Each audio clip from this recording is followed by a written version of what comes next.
Pesci was a Roman who lived in the middle of the 1800s in Japan. A Roman is a samurai warrior that has no allegiance to a samurai, a shogun. And they were usually rogues. And by the time he was a young man, he had already impressed people with his swordplay. Nobody wanted to take him on. So what's the young guy to do? He wanted to impress a Zen teacher named Dukuan. So he runs into Dokuan and he says, I have this enlightenment. He shares it. The mind, the Buddha, and all sentient beings, after all, do not exist. The true nature of phenomenon is emptiness.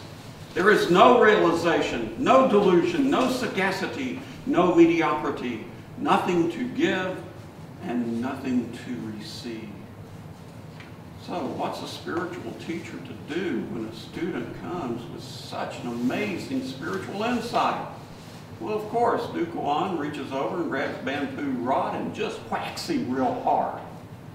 Well, Pesci didn't like that. He got kind of mad. And he was filled with rage, and Dukuan said quietly, if nothing exists, where did this anger come from?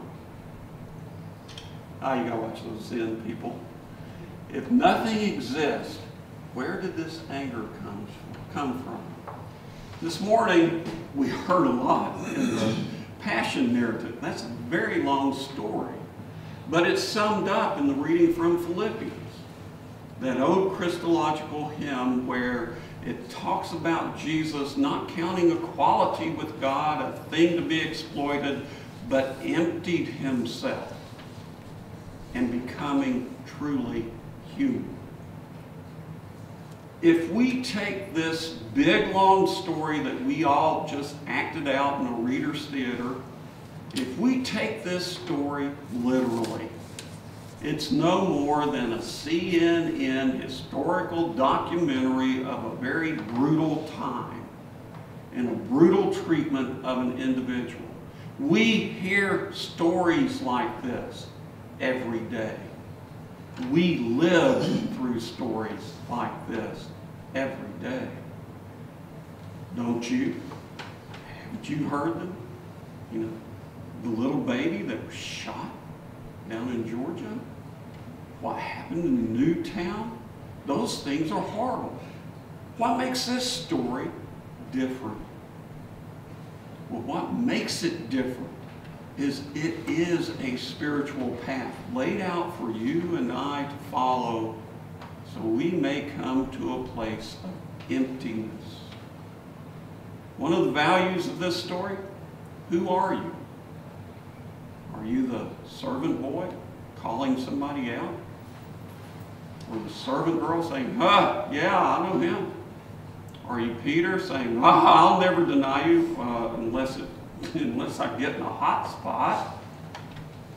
Are you maybe a part of the establishment wanting to get rid of these radical new ideas that say the world evolves, the world changes? I don't want the world to change. It needs to stay the way it is.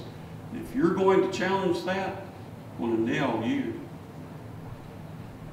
Are you the centurion who says, wow, this was the Son of God, so now you're projecting all that energy onto an external object? Or are you the one who becomes empty, who in the garden makes the statement of emptiness, not my will, but yours? And in that moment becomes the person God called and created him to be. That's the work we have. Here's the roadmap. How can I empty all that bull from my ego out of me? It takes work. But there is a moment. The garden awaits each one of us. And what will your response be in this moment? This moment. In this moment. Not my will,